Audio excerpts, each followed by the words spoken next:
जय श्री राधे कृष्ण। दोस्तों, आपने सुना ही होगा। अक्सर हम कहते हैं कि प्रभु भगवान, हमसे गलती हो गई है, हमसे वो गलती हो गई है, आप हमें माफ़ कर दीजिए।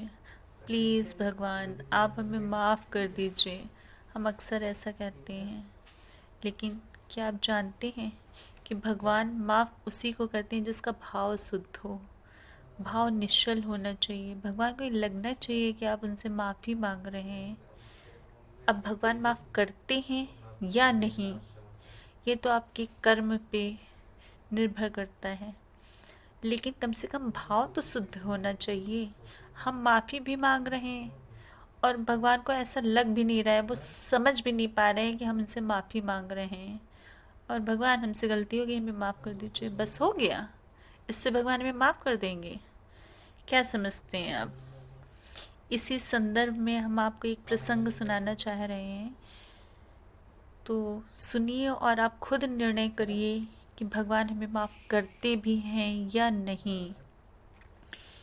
एक समय की बात है, चंदनपुर नाम का एक राज्य हुआ करता था। उसके राजा थे विक्रम सिंह। विक्रम सिंह एक कुशल शासक थे, बहुत अच्छे वक्ता थे, कुशल धनुर्धर थे और वो अपना राज्य अच्छे से चलाते थे। उसी राज्य के सेनापति थे भुवन सिंह। भुवन सिंह जो थे वो बहुत अच्छे नेतृत्व करता थे। वो बहुत अच्छे अपनी सेना का नेतृत्व करते थे और कुशल थे, अच्छे योद्धा थे। और जो महाराज विक्रम सिंह के वो दाहिना हाथ कहे जाते थे। महाराज उन पे बहुत विश्वास करते थे और आराम से सब राज्य काज अच्छे से चल रहा था। एक दिन महाराज विक्रम सिंह ने अपने सामंतों से, अपने सैनिकों से और भुवन सिंह से कहा कि भुवन सिंह, चलो चलते हैं, ऐसा करते हैं, हम लोग बहुत दिन से कहीं शिकार पे नहीं गए, चलो हम लोग शिकार करने चलते हैं। अब भुवन सिंह क्या करते, उन्होंने कहा ठीक है। लेकिन जो भुवन सिंह थे वो हमारे ठाकुर जी के, मोर पंखधारी जो हैं, जगत के नाथ हैं जगन्नाथ जी, श्री रंगनाथ जी के बहुत बड़े भक्त थे। वो उन पे अटूट श्रद्धा रखते थे, अटूट विश्वास था उन पे, और वो उनकी भक्ति करते थे, उनकी सेवा, मतलब वो राज्य काज करने के अलावा भगवान की भक्ति में ही सारा समय व्यतीत करते थे। अब जब राजा ने ऐसी आज्ञा दी कि शिकार पे चलना है, अब वो मना नहीं कर पाए क्योंकि राजा की आज्ञा थी। उन्होंने कहा जी महाराज, और चलेंगे कल, ऐसा करके कह के वो चले गए। फिर दूसरे दिन नियत समय पर सभी राज्य दरबार आए और सब शिकार करने के लिए निकल पड़े।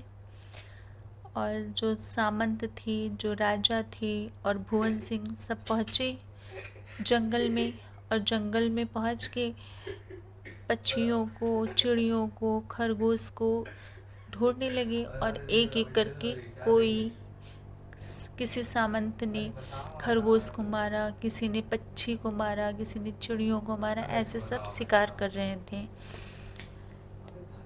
अचानक ही राजा की नज़र एक हिरनी पे पड़ी। छोटी सी, प्यारी सी, बिल्कुल बड़ी बड़ी आँखें। जैसे ही नज़र राजा की उस हिरनी पे पड़ी और हिरनी ने राजा को देखा, वो भागी। भाग के बिल्कुल जाके ऐसी जगह छिप गई कि राजा मुझे देख ना पाए।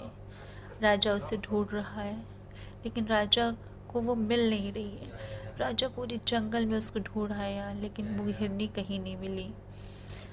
अब राजा ने अपने भुवन सिंह से कहा, भुवन सिंह, मुझे जो है वो हिरनी चाहिए, जीवित हो या मृत, मुझे हर हाल में वो हिरनी चाहिए ही चाहिए। भुवन सिंह ने कहा जी महाराज, देखता हूँ, कोशिश करता हूँ। और भुवन सिंह निकल पड़े।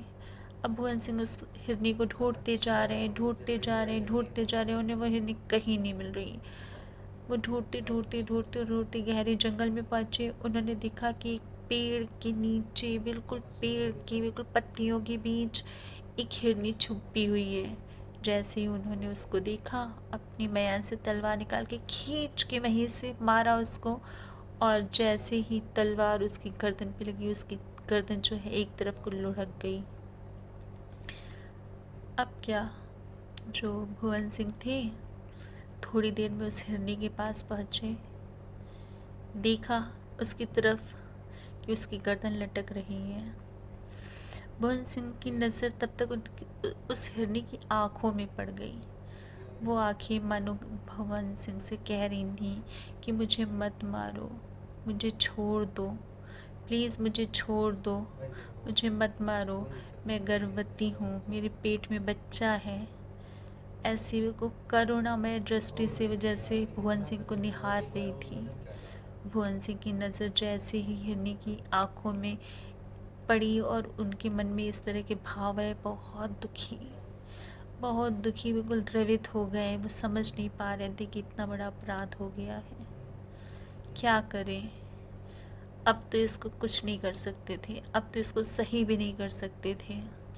अंदर ही अंदर कुंठित हुए जा रहे थे।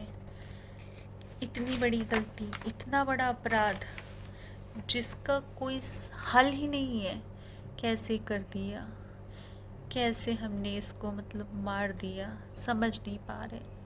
इतने में ही राजा सामंत सब वहाँ आ गए और वो सब भुवन सिंह की प्रशंसा करने लगे कि भुवन सिंह तुमने बहुत अच्छा काम किया है, तुमने हिरनी को मार दिया, ये प्रशंसनीय है। और वो सब भुवन सिंह को सम्मान करने लगे, प्रशंसा करने लगे। लेकिन भुवन सिंह अंदर ही अंदर बहुत दुखी था।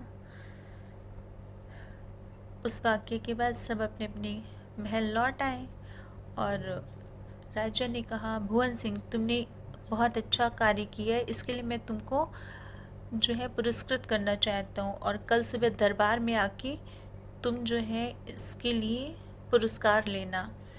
और अपने घर, और अभी सब अपने अपने घर जाओ।